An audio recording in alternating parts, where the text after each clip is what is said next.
meant to come to Jesus to hear his voice when I got hooked with reels of babies reacting to seeing their dads. I'm usually not easily sucked in, but they got me. I realized time was slipping by, so I got serious. Jesus, please forgive me for the reels. They're so precious. I'm sorry for my laziness. You do make time for me in the day for me to seek you out. I just feel so...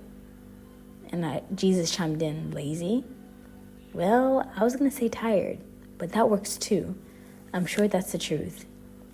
And as an aside, this morning I was unable to do the full Lord's Supper because my day just starts right away with baby girl. So I received the Lord as he had instructed me to do when my days go this way. But when I went to discern something randomly, he brought up laziness and was considering sitting to hear his voice. He had told me to come the night to be with him. But then last night I was exhausted. Baby girl didn't sleep right away. I was exhausted from the night before because of the lack of sleep and thought it'd be okay to get some rest.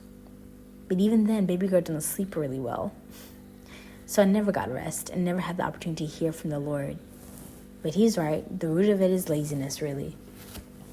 Jesus continued, "My beloved, I know you have much on your hands with your new responsibilities, but try to be a bit more intentional.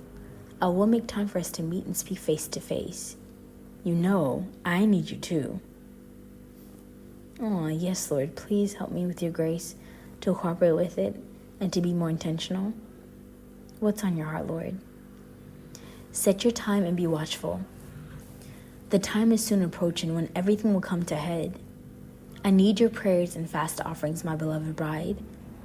Although you were fasting for a different reason, much grace has also been released on various situations all around the world, giving souls who are not prepared more time, more grace, and more mercy. Don't stop praying, my brides. Don't stop praying for this, my brides, each day. A minute is allowed on the clock for mankind when my people plead for mercy. So many are not ready. So many have fallen asleep after the first initial warning that aroused the hearts of my brides 8 years ago. And if it wasn't for my mother's intercession, you too, beloved, would have fallen asleep. But my love for the heart dweller supersedes your faithfulness. And so I keep many of you on the edge, in constant battles, various sufferings, and trials to keep the fire you have for me burning. You see, it works hand in hand, the trials you go through. It allows you not to get cold, lukewarm, or lose the fire of intimacy because you're always in need of me. In need of my strength, grace, help, and guidance. So thank me for the crosses. These are tools I use to pave your way to sanctification and lead you into salvation. President Trump will be able to strike a peace treaty with Russia and Ukraine as my people fast and pray behind him. However, this will be short-lived. Towards the end of his presidency, war will start again. So many are battling against him right now, and many of my servants have fallen for the enemy and media's lies concerning him, and now are following the popular narrative rather than being discerning and seeking my face versus what they see and feel.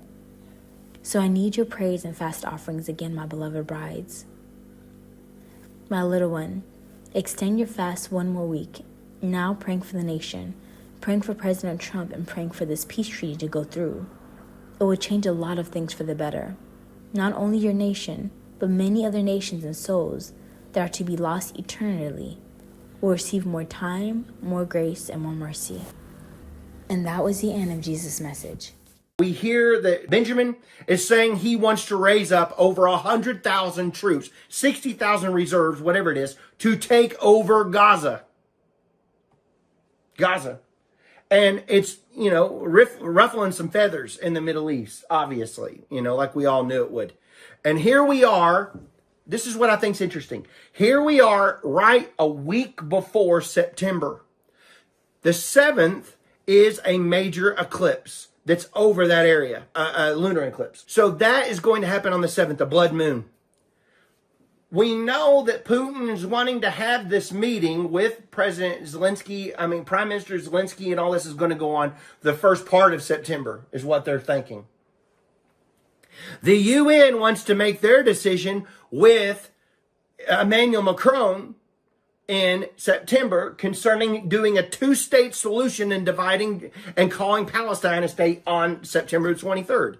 So we know all these major events are about to take place in the month of September. And this is the time the Lord told us, he said, watch, he circled it, watch September, for this will be a month to remember. For I'm separating the sheep from the goats, the ones that will stand with Israel and the ones that will not. And I saw great shaking with the ones that decide to divide Israel and divide Jerusalem for a 2-state solution. This is a major decision. Who will stand, who won't? And that's whenever I saw major earthquakes in India and other parts of the world, and war starting to break out, trying to, right? Because it was a powder keg waiting to take off going into October. Trying to create a great escalation of war. Another major battle, a major war. So, do we pray against this stuff? You know, because people go, well, if you automatically say all this stuff, is it supposed to come to pass? I told you, my gift of what I'm called to do here with you all is to bring prayer. The Lord, I do not feel I operate, I told you I operate through a prophetic lens. And I see what's coming through intercessory prayer to change things. Now I had one preacher say, well, Brandon, if you've seen all this stuff, this stuff should come to pass. You're just a false prophet. You can call me what you want to call me. I'm going to stand on the wall and I'm going to warn you what's coming and for you to intercede and pray for the nations, or you don't have to watch. You can click off, go watch somebody else. But I feel my job is to warn on the wall, to tell you what's coming so that we can change it. And the Lord said, through this 1,000,000 man, women, prayer army that we will raise up on this channel, you can change things with prayer.